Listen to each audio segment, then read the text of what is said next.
first guest tonight is an Emmy and Golden Globe nominated actress, you know, from iconic movies like Ghost, A Few Good Men, and G.I. Jane, plus the FX series Feud, Capote versus the Swan. She stars in The Substance, which is in theaters September 20th. Let's take a look.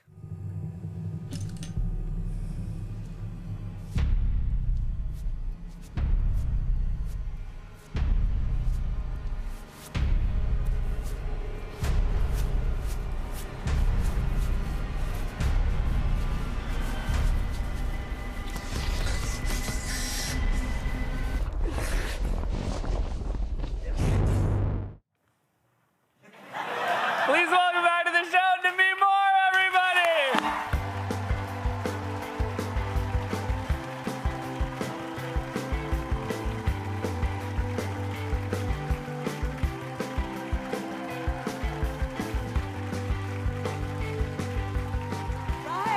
Hello, Demi. Hello. Demi, you made a very special movie. I did. It's really something. It's like nothing I've ever seen before. That is true. Yes. That is true. It's quite a ride. And this is a movie that was at the Cannes Film Festival. Yes. And it was at Toronto just this week, correct? Yes, I just came in from Toronto. Midnight viewing. Yes. And I just heard people lost their minds. And I would imagine seeing it at midnight with a theater full of people, it must have just been exceptional. It's an incredible experience being, first of all, it's a genre I wasn't familiar with. Mm-hmm. But for those who For are... people who didn't know, it's a rom-com, obviously, from the clip. Just some light entertainment. There is some laughs in it, though. I believe it. I mean, There are some I believe laughs. people laughed. I saw it, and I will say, you know, one of the downsides of it's very exciting when you host a show like this because people send you links to movies. And while I was watching this movie, I really had a sense of, oh, I really wish I was watching this. It's definitely. I encourage people to see it in the theater Yes. because it's a powerful shared experience. Yes, it's really. I mean, it's interesting too because you mentioned you haven't worked in the genre before. So when you see a script like this. Like, can you tell right away? I mean, it must be impossible to conceive what it's going to look like. First of all, I mean, for those who don't know, so it's dealing with aging. Yes. And the kind of male perspective of the idealized woman that we as women have bought into. And on paper, because it goes to such a unique place in telling this story, I looked at it and I thought, well, this, if it works, could be amazing or it could be a disaster. Yeah. And There is definitely a disaster version of this movie. Where right now I'm sitting here being like, so that looked like fun. Yes, crawling on the ground and a hunchback. I don't want to give too much away. Yeah. Well, it is interesting because you play sort of a fitness expert, sort of a jazzercise, if you will, aerobics. Yes, kind of, I think, you know, Jane Fonda in her Jane Glory. Fonda video workout Yes. days was, I think, the writer-director's, you know, inspiration. And so I should note, there's a couple of things that seem very taxing to me insofar as what you had to go through for this film. One, you had to actually do a lot of aerobics. We did have to learn some routine. Yeah. I mean, they're not CGIing. You're out there doing aerobics. No, we were doing those moves. Yes. And then there's a lot of sort of what seems to me to be practical makeup. I would imagine you were both moving a lot and then also having to sit still for a great amount of time. Yes, so there's quite a bit of prosthetics. Yes. And so I sat in the chair anywhere from 6 to 9.5 hours with a good, 2 hours to take it off. Wow. That is a real commitment to I will film. just say it's a much easier thing to read on paper. Yes. But I'm so glad I had the experience. I feel like I have tremendous respect for those who've really gone all in, where the whole film is that way. I may be thinking twice before jumping into one again. Your next one, yeah. Yes. The other thing I'll say, because you're so fantastic in this film. Thank you. You act the lights out, but also when you read the script, there's not a ton of dialogue. No, I mean, in fact, in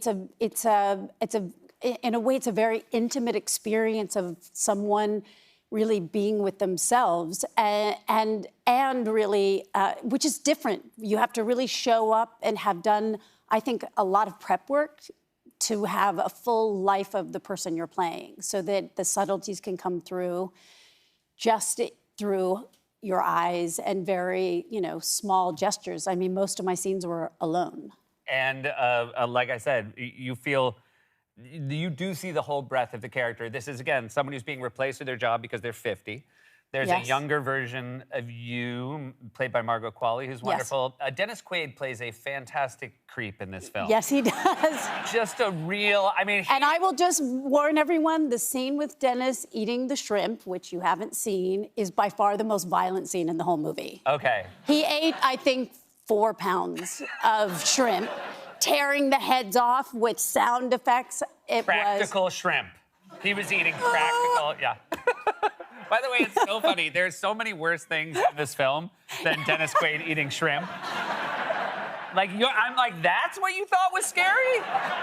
Like, then I will not be asking you out to dinner because I have bad table manners. Okay. Yeah. It's really something else. You play, this is, again, it is about, aging and who comes next. And sometimes that transition is very lovely. When this film was at Cannes, you played, you were what is the name of the award you gave out? It's like the godmother. You were the godmother. I'm going to read it to make sure. The Trophy Chopard. Yes. This is when an established legend like yourself gives out an award to a male and female actor who are sort of the next generation. Did you enjoy? Yes, and Mike and Sophie, I think maybe I took it a little too seriously. How like, so? I was like, I'm really going to be there for you. Yeah. Like, You're like, they're like, I am yeah, your great. godmother for life. Call me if you need me. They're like, okay. We're just here looking good, wearing some diamonds.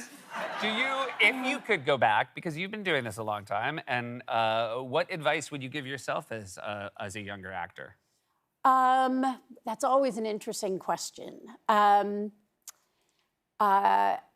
I think if I look back when I was younger, I recognize like how much more afraid I was. And so I'd probably just say, it's okay. Yeah. I would say it's okay to make mistakes. In fact, it's the best thing that could probably happen. Well, that's an interesting. People ask me the same question, and I always say I would hate to go back because I wouldn't want to say something that would take me off the path I ended up on. And I agree with that. And I would actually be bad. Like, I'm both bad at giving and receiving advice, and so at any age I would screw it up because, to some degree, I think the ignorance, the fear, is an important It's motor. all of the very things that get us to where we are today. Like, I think I truly believe in the, point of view that everything is happening for you, not to you.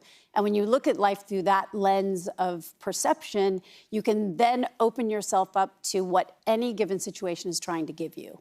Like, what is this in service to? Great advice. I have a lot more to ask you. Okay. Will you stick around? We'll be right back for more from me after this.